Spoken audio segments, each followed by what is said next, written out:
Everyone dreams of living an uncommon life, and the best asset you have to achieve your dreams is you. Welcome to the Uncommon Wealth Podcast. We're going to introduce you to people who are living uncommonly.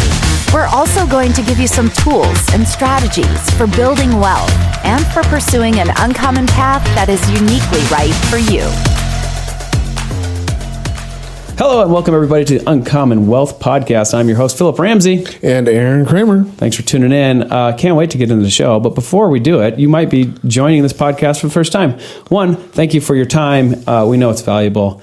So you're probably wondering, or you're probably like, let's just get into it, because I really on this podcast and searched it because of Holly. I totally get it. So we have Holly Adams from the Adams Family Realty, from Remax Precisions. And her bio, let me tell you this. So she graduated from Northwestern Iowa. Northwestern There you go. College. Orange City. That's actually where my dad graduated. Super fun. So there's definitely a lot there. She grew up on the farm. She is an Iowan through and through. I can't wait to have her on the phone, the show. Here's why. Because she's a realtor. And this is the first time we've ever had a realtor. And you've probably, for longtime listeners, you probably kind of know my history around realtors.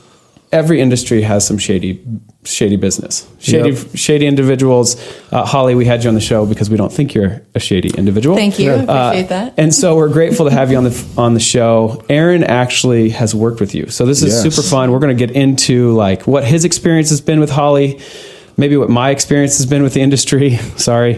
And then obviously we need Holly to talk the most because this is the reason why you're on the show. But we're financial advisors who really want to try to show people that you actually have so much value and you are your best asset. What does that look like when you start putting your money into your passions? You start making more money and you start enjoying your life more. And so we're not really pursuing this huge number at the end of the rainbow. We want you to enjoy the journey on the way. And so what I would say if somebody asked me, hey, I have $50,000, what should I invest in? My first question would be like, well, what's your passion? Like, what are you excited about? Because there's just so many ways to make money. Just a ton. And so what we want to do is try to get you excited about making money and excited about waking up in the morning and pursuing what you love to do. That's Uncommon Wealth Partners. Anything else you'd add? No, you pretty much summed it all up. I've been doing this for a while, so kind of fun. All right, Holly, how did you and let's start with Aaron meet? Yeah. And then I want to go into like, how did you get in the industry? But you do have a husband. You've been married 3 years. Yes. There's another bio point. Look at all this stuff. Here's the reason why I want you to listen to it before you jump into it. At the end of the day, I'd love for you guys to hear why we always talk about real estate as a passive investment, what you can do. Maybe if you're looking to hire a realtor, what you can look for so you don't find one of those shady ones. Yeah. And so that'd be a reason why I'd say that just listen. And obviously you've tuned in probably because of Holly.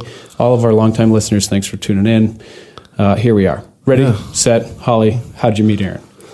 I met Aaron and his wife Ashley at an open house. So okay. You still do those. I heard a lot of realtors don't do that.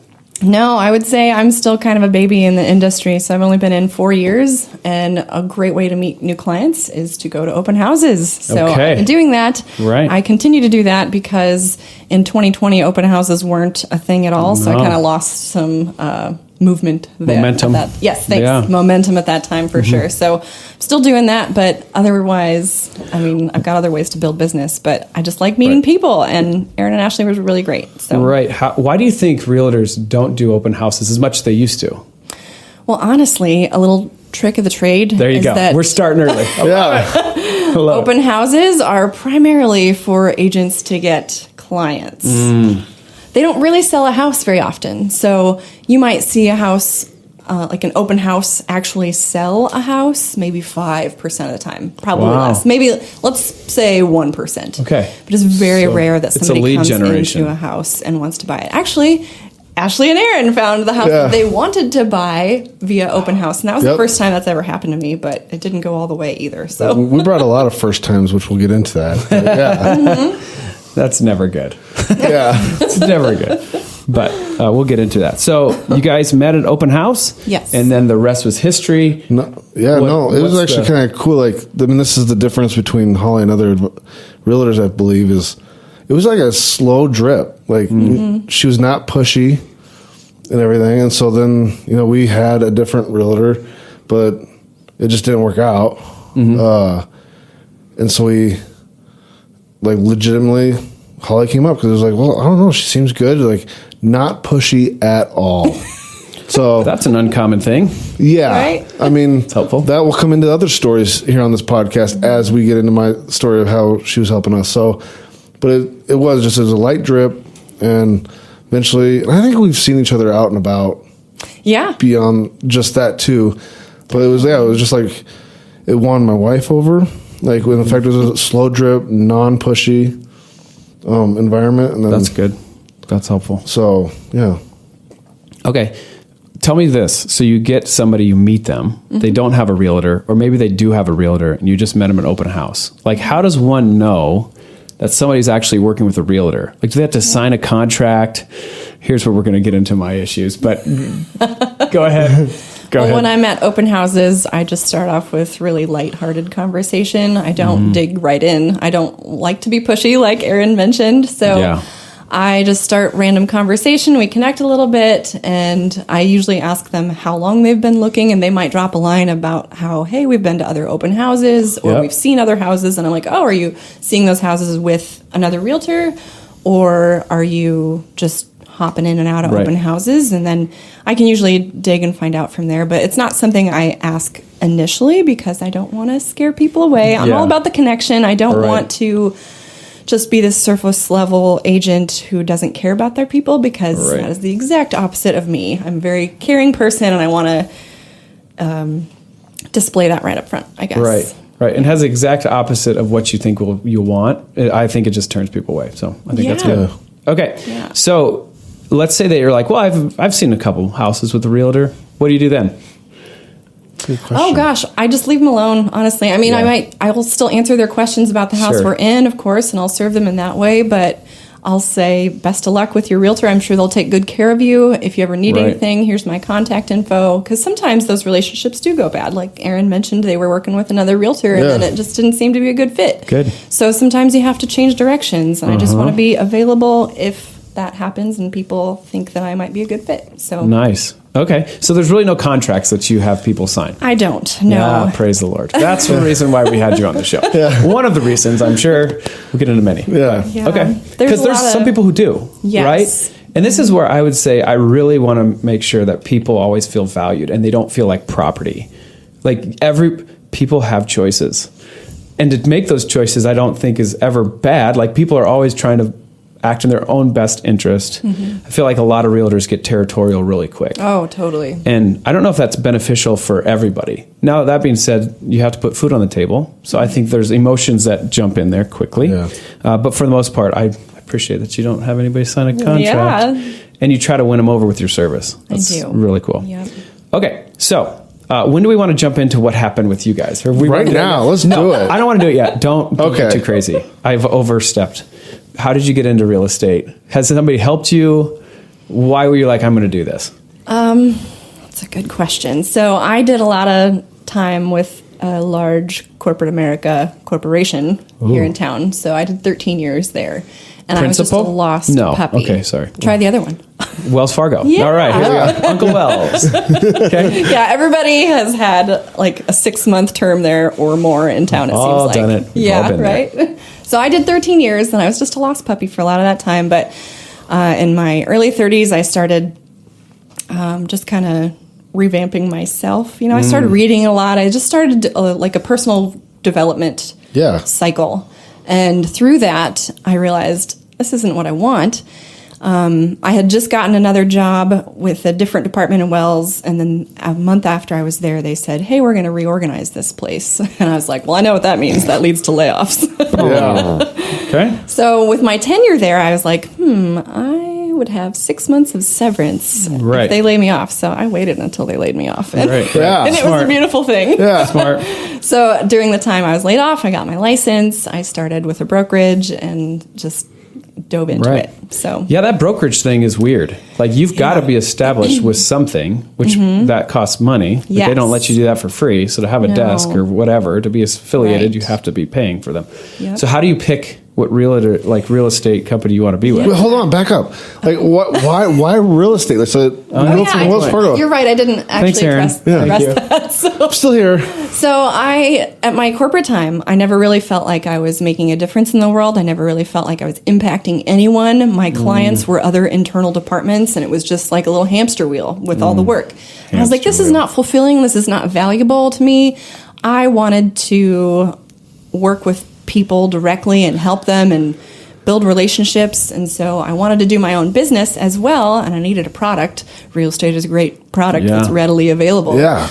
Everybody loves homes, including me. It's just a really fun, life engaging method. What I mean by that is that everybody needs a home.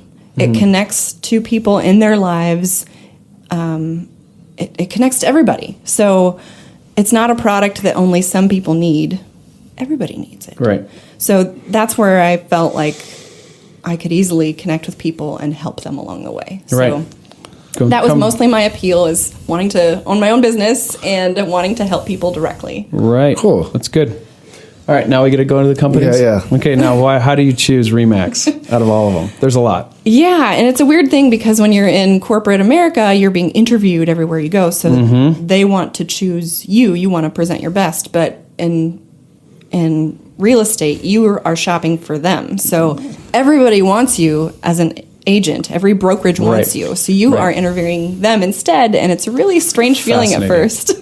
Fascinating. But for me, it was, dues are important. What you're getting out of those dues, what they provide for training, what kind of resources they provide and support. But a lot of it for me was, at that time, I didn't want it to be corporate-y because I'd done the corporate thing. So like Iowa Realty in town is incredibly corporate-y, and I did kind of spend some time there checking them out. I was like, this feels like Wells Fargo to me, so hard thank pass. you. Hard pass. Yeah. But I wanted a small brokerage at first, so I just thought I'd go to the extreme other end, right? Tried that for a couple months. It wasn't quite right, but then I got affiliated with RE/MAX, and everything has been really wonderful since. So. How do you learn that? Because I know in our industry, we kind of have a similar thing, but you don't know what you don't know. Right. Yeah. And you kind of get into especially it, and you're like, fresh out of the gate. Yeah. Unless you have somebody like really coaching you or you trust, to really help you along the way, you're just kind of like, I don't know, this is the best thing.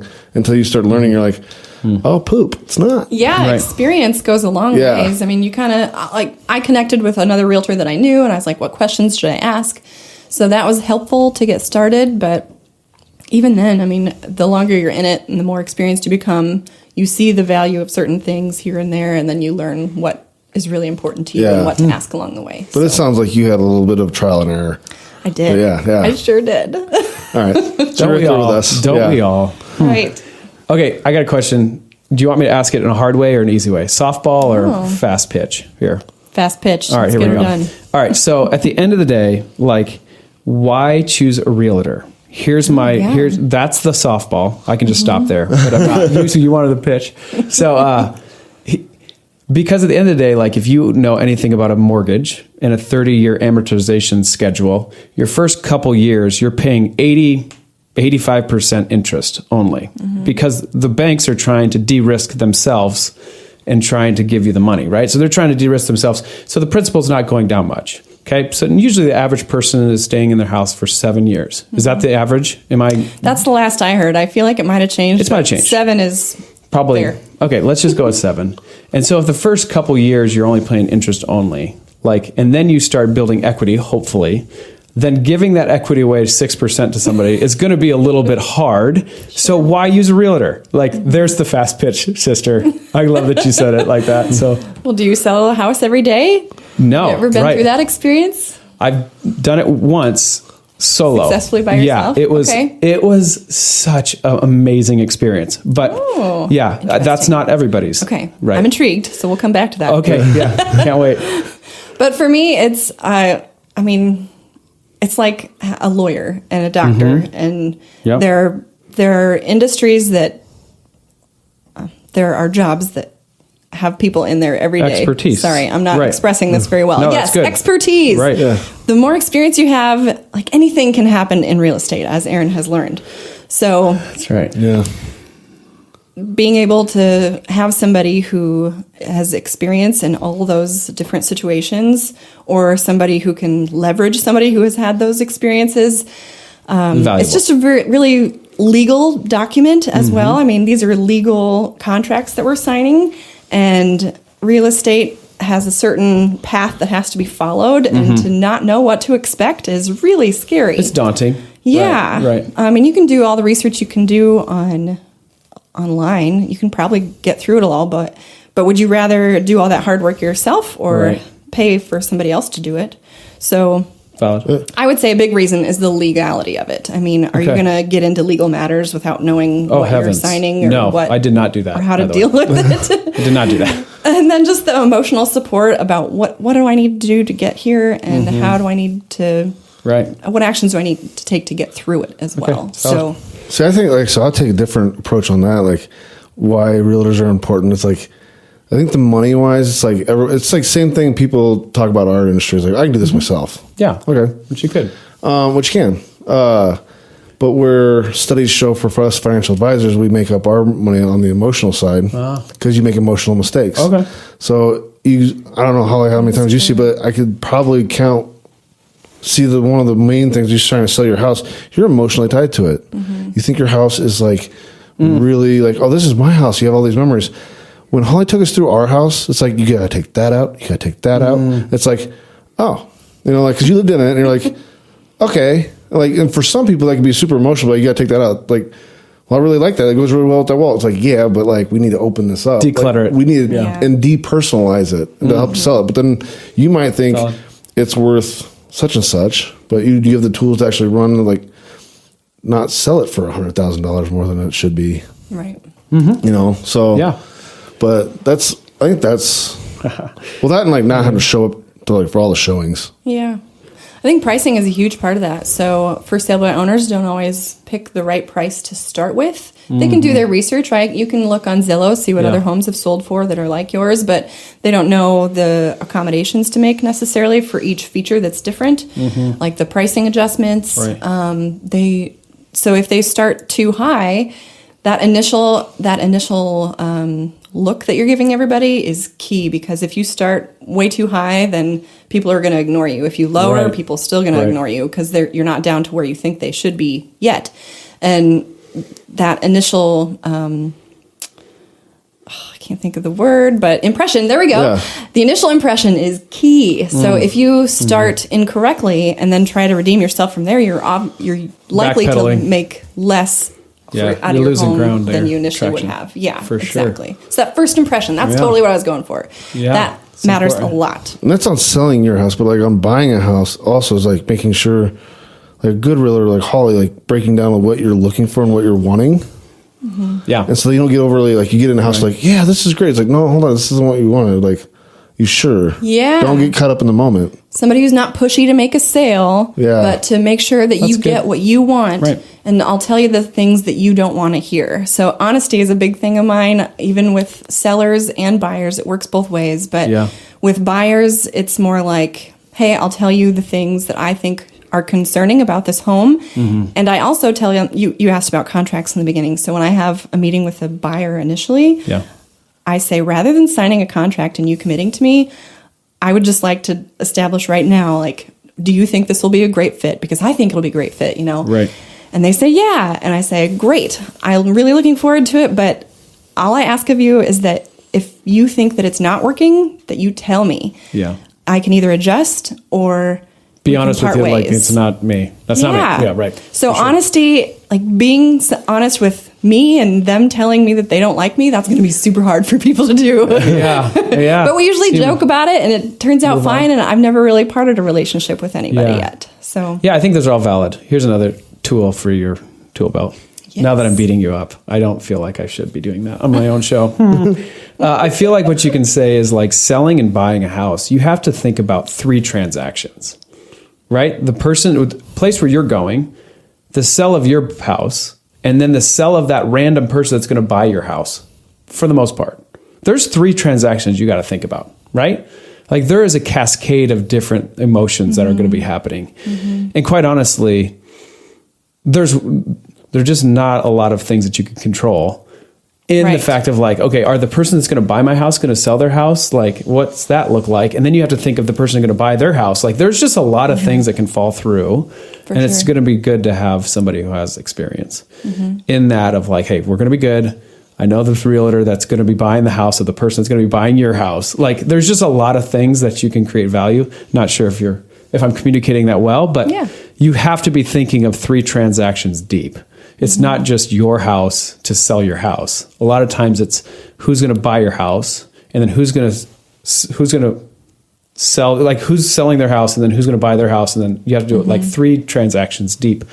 And that's just really daunting. And not a lot of people think that. They just think, I just need to sell my house. I need to go buy another one. Yeah. But if you think about it, they have to go buy a house. You need a place to live. Yeah. They're probably super excited about it. Then they have to sell their house, which is anxiety. Like, okay, wonder if I'm going to get what I'm going to get. And then the person that's going to be buying your house has to sell their house. But in order for them to do that, somebody else normally has to sell their house to buy your house. Like, there's a lot of things that have to line up. And then all the dates have to line up for closing dates. Right. So you're not homeless for a few days. That's all subject to sale. Yes, that stuff does. Those dominoes can get deep and real quick. Right. Yes. So I think that's just, if you can articulate that better than I have, I feel like you can show value to people like, okay, I'm not thinking about this maybe very clearly. So that's an option. Yeah. There you go. Thank you. Yeah. Yeah. I clearly struggled to answer it to begin with. So No, I think you did a great job. Yeah. So yeah, that's my experience. Was just, I was going to try to do this a little uncommon, surprising, and then what I ended up doing is hiring a lawyer, real estate lawyer. Oh, yeah. And he did a really good job of doing most of the things that I felt like I was like, I don't know what to do here, but being honest enough with them. And then I also felt like the reason why it worked for us is I have surprisingly amazing relationships that I could like just leverage that. And I did the math of what I needed to do or get out of the house. And then I did all the numbers for me on what if I used a realtor. And then I didn't ask for the top dollar. I asked for the dollar that was about $9,000 less than I did, or that I could have sold it. And then all of that ended up going in the buyer's favor and my favor to put me more in my pocket. And then the lawyer kind of helped walk through the rest. And then I also felt like I had control of the open houses, which was key for my wife and I, because when you start working with a realtor, my experience has been, it's been like, hey, we need to sell your house now. There's somebody who's ready to look at it. You need to get out of your house. Like, oh boy, like it's just intimidating. And then you got to clean it up. Yeah. So I ended up, I just had a list and I had it on Facebook. This sounds so really bad. Don't do this. Hire Holly. But I was just like, whoever wants to look at my house, you have the first right of refusal. So sign up. And so they would be like, all right, I want to come over. Great. I would know them, for the record. I'd be like, listen, we're taking off and having dinner. So the house will be ready. Like, go in and just tell me what you have. You have 24 hours. And then we did that 4 times. And then the last person said, we're in. We want it. Oh, wow. Which is crazy, right? And at the last minute, he was like, hey, can we get a lawyer? And I was like, yes, you totally can. You're paying for him. And it was like, oh, I don't think we need him. Anyway, it ended up working really well. We did a cool thing where we had our neighbors over and had them for dinner. And then we had the new owners come over for dessert. So they could kind of it worked for us. I'm not saying it works for anybody, but that's the way we did it differently. But I do think there's value in having a realtor walk through these things. I'll help you. I'll make sure these things line up well. And then for my little cascade of domino effect, the person that bought my house didn't have a house to sell. Yeah, that's always nice. Super helpful. Yeah. First time home buyer or something. Yeah. The stars aligned. God was good to us. Yeah. But it doesn't always happen that way. So we're going to get into a bad story. Okay. Yep. Aaron Kramer's going to get into it. Oh, yeah. Yeah. So his whole story is bananas. Yeah. And I want you to talk through it. Okay. So we found our house. We got Holly. She walked us through it. We did our whole shindig. We were going to buy it. And then we were 3 weeks out from closing, right? But everything was way too close. Yeah. Everything was signed and ready to go. We just had to do closing day. And the people of the house that we were going to buy just said, nope, never mind. We're not going to sell. Yep. So the house that you and your wife were super excited to get into. Yep. The owner's like, no. So, to clarify, that means we had our house sold. Yep. And everything was ready to go. I mean, we had like half the stuff packed up because one, we were told to like declutter our house because we're, you know, like, which is good. No, it's good advice. It's good advice. House sold right away. Yeah. I mean, it was sold. The first people that looked at it bought it. So it was great advice. But so anyways, yeah, we didn't know what to do. We were like, what? And apparently this happens very little. Very, very little. Yeah. So it sucked. Oh man, think about one of the biggest purchases you've ever going to make and getting excited for that purchase and then having somebody be like, no, pull the rug out. I mean, we had bought in paint. We had like the flooring people lined up. Cause like, I mean, for our listeners, like the house that we were going into was perfect in the sense of like, it needed a lot of fixing up, but it was nice, but it needed some TLC on the inside. Good bones, needed some cosmetic stuff. Yeah. So we had that all lined up, a lot of people ready to go. And then we got the call. When did you call us? I can't remember.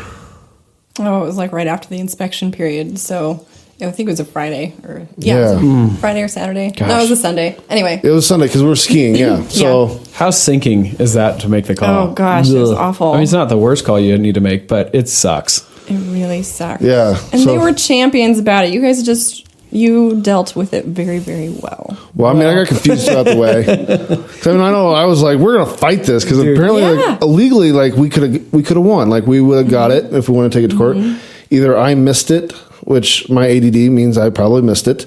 That didn't realizing the fact that like it would take a year to like actually take it through the system. Where I'm like, because to me, I'm like, oh, you want to push my competitive button? Let's win this. Let's do this. Right. But I thought it was like going to be like pushback or a closing date like a couple of months, maybe. Not 12. Yeah, dude. Whenever you get the courts involved, just kiss that goodbye. Yeah. Especially after COVID, like you're not getting this done for years. Years. At least think about that through your head. And Holly told us that. It's like, well, usually like the buyer doesn't win in this case. And I'm like, what? No, like the legal system says the winning is that you're not going to really end up with the house. Yeah, right. You're not going to fork out the money and you're not going to fight for this because it's not worth. I mean, attorneys are really proud of their fee. Well, you have to think through. You're also pushing somebody out of your house, or out of the house you're going to go into. Yeah. And they're upset. So the state of the house you're going into, like, not worth it. I think that was the one not to fight. Yeah. But I mean, this is where Holly, Holly, you won us over in the first place, but then like here now, this isn't going to happen. And like you still were like foot and step right next to our side the whole way. Yeah. And like for our listeners, that means like she's not going to get paid. Yeah. Right. Like, and she still helped. Like, I mean, she will eventually when we find another house. But like, I think most realtors, like you read online, they're like, oh no, once realtors find this out, they're gone. Yes. Man. I just want to. That is such a bad model. Yeah, so that's where I'm like, when we sit there and say like, I mean, there's gross people in our industry, there's gross people in real estate, but it's just like you were foot and step with us the entire way, knowing like there's nothing at the end of the road until we find another one. Right. That brings up something really good. Like when you're an uncommon person, you're looking for clients for life. You're not looking for clients per transaction, right? And so sometimes when you're looking for clients for life, you have to do things a lot slower. And a lot of times that means you're working for free. Yep. But how much is a client for life in the value indicator? It's like through the roof. And then think about Aaron getting you on the show. Like that's a huge deal. Yeah. Because he won me over because I was like, all right, I see it. Let's bring it on. So again, like the word of mouth that happens after just doing the right thing and not aborting and abandoning is instrumental because you got a client for life. Like the next time they buy a house, sell a house, they're going to you, Holly, which is huge. And if you think about the monetary value of you, like what do you have to do? Just serve them well? Like it's kind of in your nature. So it's not like faking it. It's actually showing your true character, which Aaron knows this, but I love seeing people's true character when things don't go their way. Oh yeah. You can see it pretty quick. Oh yeah. And so that's why you're on the show. That's why you're a rock star. Yeah. You can explain more detail. That's my side. Yeah, so give it a little bit more color to Aaron's story and situation. So I'll kind of tell it in relation to what I learned out of it. So the sellers of this home had just gone through the inspection period. So we'd revised and come to new terms, and they signed everything. We had perfect documentation to say that they were selling their home. Like they were legally obligated to sell their home. Right. Which sounds so crass, but like if you think about all the different decisions that somebody has to be making in order to go in, like you get why it's like you legally have to walk away from this thing. Yeah. Yeah, this can't just be a decision made. No, right. Well, I guess I don't want to do this now. Right. Right. Yeah. What? I know. So in this particular family's situation, what Aaron and Ashley researched later and found out was that there was a lot of Iowa online court information from like 1999. But even when we put an offer in, we knew that the family was going through a divorce. There was no contact order. And the house was built in 2016, but incredibly damaged as a result of their relationship. On the inside, Yeah. So I guess what I took away from this experience was that, hey, if we know this about a seller up front, if we know their personal issues up front, maybe I should caution my buyers and say, hey, these don't seem like really stable people. Integrity driven. Yeah. There you go. Yeah. So character building. Beware that some things could get crazy along the way. You know, and that really wouldn't have solved the problem either. Because we would have still done it, but at least there's like this flick of like seed of like, oh shit. Right. Well, you warned us, like you know what to expect. There could be some crap that goes down. Yep. I mean, when you have my biggest lesson. Yeah. No contact order, and now you're suddenly going to get back together. It's that was the thing. Yep. I think the guy got access to the house. So the woman and the children were living there. She removed herself really quickly. Oh. And then he got access to the house to get the rest of his things. And then he just flipped a switch and said, nope, I'm getting my family back together. I don't want to sell the house anymore. That'll be on the market in about 2 weeks. Yeah. Well, it doesn't seem long. It's probably rude for me to say, but right. You just don't flip a switch, man. Yeah. This has been a switch that's been flipped for about 25 years. Probably. Yeah.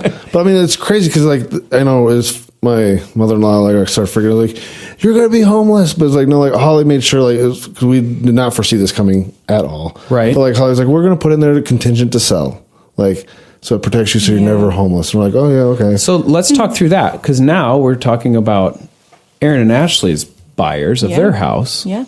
And they're probably disappointed because they were super pumped. They bought it first day, ready to go.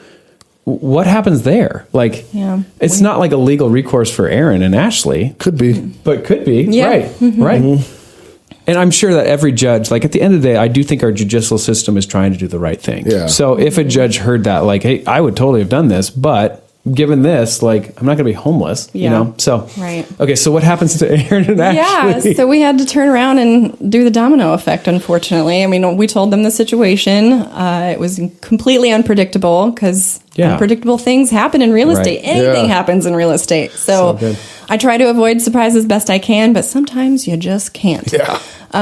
So we had to tell them that, hey, our deal fell through. They don't want to sell anymore. And it had taken you a long, long time to find that house. So we could have said, hey, wait for them to find another house real quick. And then we'll sell when that happens. But that just wasn't feasible for you guys because you had a very specific house. Well, it's specific like budget and need and stuff. Like right now, it's like the housing market is just so crazy. Yeah, you don't want to do things irrationally on these kind of things. Like you want to make it feel right, and you don't want to be like, "Well, hurry up, let's buy a house." You know. Yeah. At least I don't. Aaron might want to do that. I know. Money bags over there. Yeah. So I want to talk about what's your husband's name? Jared. Love that guy. Jared even helped us out. He did. Sure, he did. What did he do? He went and like inspected the house for us, like on the electric side of like everything that was going to be done.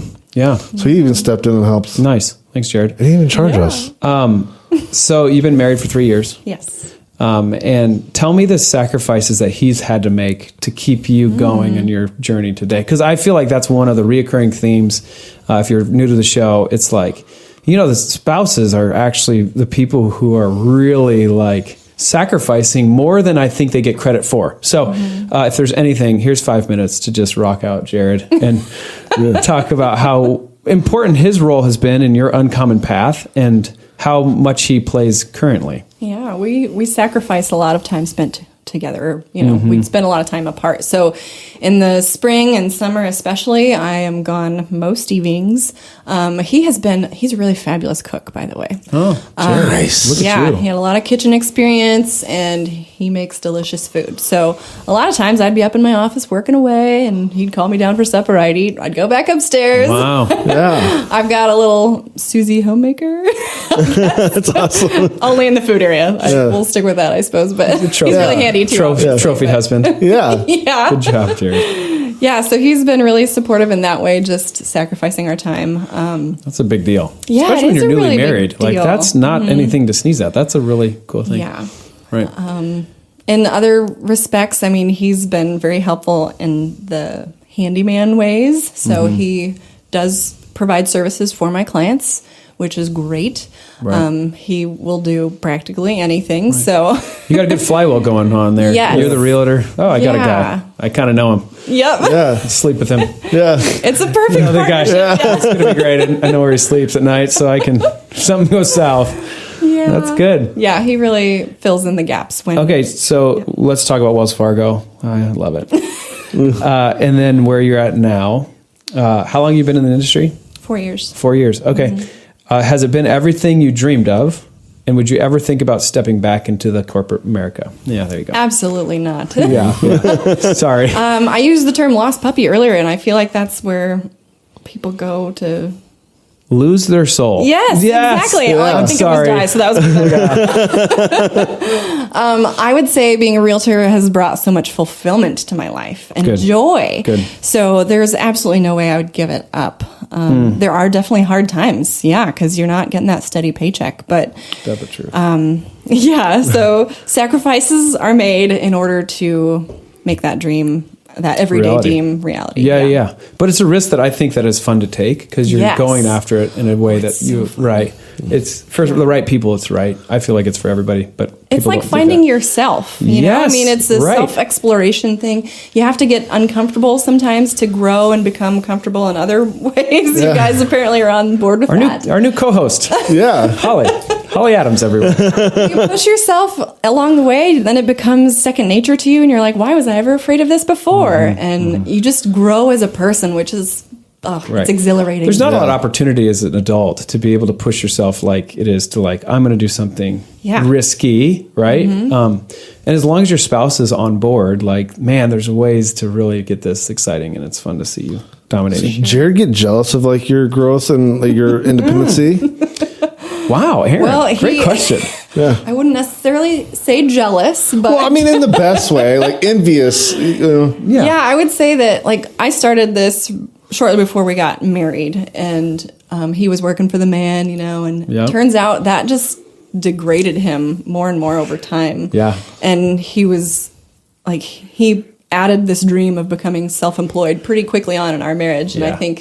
I think it was because he was seeing me Yep. doing my own thing. He saw Yeah. the freedom that I have, you know, to Fruit. make my own Right. decisions, Absolutely. manage my own time, Yeah. serve the clients that I want to serve. Right.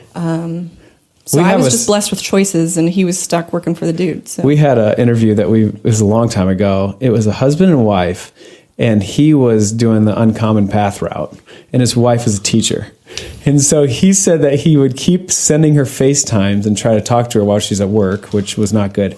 And he would have the fire on behind him, and he would he would glamorize it a little bit. She ended up jumping ship and then going down the uncommon path and never has looked back. But Nice. it was fun how you've done that in a very unique way of just like winning him over with like how excited you are, what you're learning. And I think that's ultimately what's the most attractive about this uncommon path is that all of our clients have this like energy and excitement around their life that a lot of people wish they had. And the way they get it is to figure out what you're passionate about, step up on the bridge and jump and like see if this parachute unrails and like just you're under canopy. So you're underneath your parachute. So your parachute will open. Now it might not open as fast as you want. Right. So that's why it's nice to have some people come around you that are mentors and can help you with that. But super encouraged. So what's the future of Holly Adams Family Realty? And what are you wanting to like pursue? Like what's the next level? next level. Let's see. So I want to grow, yes, but I don't want to get to the point where I have to hire people to do other things. I'm Yeah. a control freak. I think that will happen naturally, so I'll have to get on board with that here in a year or two. But I definitely like to have control over everything. So I'm going to have to release those desires. But I think things will run more smoothly when I can find a trusted individual to do things the way that I would do that. But then, you know, it's like I'm employing somebody now and they're reporting to me and I don't really want to. It's a scary thing. Yeah. Now you have two mouths to feed. Trust me. Yeah. I get it. So I think I would start that at a small level here in a couple years or something like that. But it's not something I really want to do. So growth is the dream. I want to kind of focus more on sellers each year that passes. Okay. But I'll always help buyers. So. Right. Okay. Yeah, there's a good book, World Class Executive Assistant or something like that. Michael Hyatt. Be something good for you to maybe read. I read it one time and I was like almost bawling because it was like, oh, there's people out there that can help me with some of this stuff that I've. And so it's not really my industry, but they also can come alongside and we've hired them and we'll never look back. Oh, okay. Because I mean, think about you never have to read an email and then they're telling you which ones you have to respond to. Like even just decluttering your email is huge. And so this would be my encouragement to you. I don't do this a lot, but I will say that when you do start hiring people and pouring into other people, it's a different level of entrepreneurship, business ownership. You're now kind of getting out of the E-Myth principle. Have you ever heard of the E-Myth Revised? It's another great book. But you're starting to run a business instead of imprisoning yourself to do everything. Yeah. And also, it's so fun to be able to see people catch the vision of something bigger than yourself. And then to be able to lead them and encourage them in doing so, oh man, like it is scary. But once you cross over, it's like, this is awesome. And so to be able to have people help you, it's a different kind of leadership. It's a different kind of business owning. And it's a different kind of risk for the record, but it's so life-giving. It's like almost like this new revised like enthusiasm that I get by just seeing Aaron and Ashley and Haley, like all these people like unifying, pulling the same direction for people that they now know, like, and love. But at first they didn't, right? And so you got to introduce them to this and obviously that's a level step up. It's not just like, and you're in, like. Right. It's like starting on the personal growth for sure path. But now you're leading other people. Yeah. And I would say the thing that I'm really trying to get our clients, sorry, I'm on a podium, our clients to realize, the people who are going down this uncommon path, is that like, this is the next level of your uncommon path, is like pour into other people and get people excited about life again. Even if it's their employees, get them excited about it. Like they're unified in a common goal that you can lead well and give them kind of an uncommon glimpse by like giving them structure. Because some people just need structure. And so that's mine. Well, also, since you like control, it also helps you keep control of people treating people well. Yeah, that's true. So it's because like we're talking about how like all like both of our industries can have badness in there. Like you, since you're doing it well and doing it different, you've got to be a beacon of hope. Yeah, beacon of hope, and like teaching people how to do it well. Right. So, well, Holly Adams, you're a rock star. Thank you for being a part of the show. Yeah, thanks for having me. You've been listening to the Uncommon Wealth podcast. I've been your host, Philip Ramsey. And Aaron Kramer. Until next time, go reach out to Holly, encourage her. You want to buy a house, sell a house, give her a call. I'm sure she'd love it. Yes. Thanks for tuning in. Have a great day. Bye. Bye. That's all for this episode, brought to you by Uncommon Wealth Partners. Be sure to visit uncommonwealth.com to learn more about our services. Don't miss an episode as we introduce you to inspiring people who are actively pursuing an uncommon life.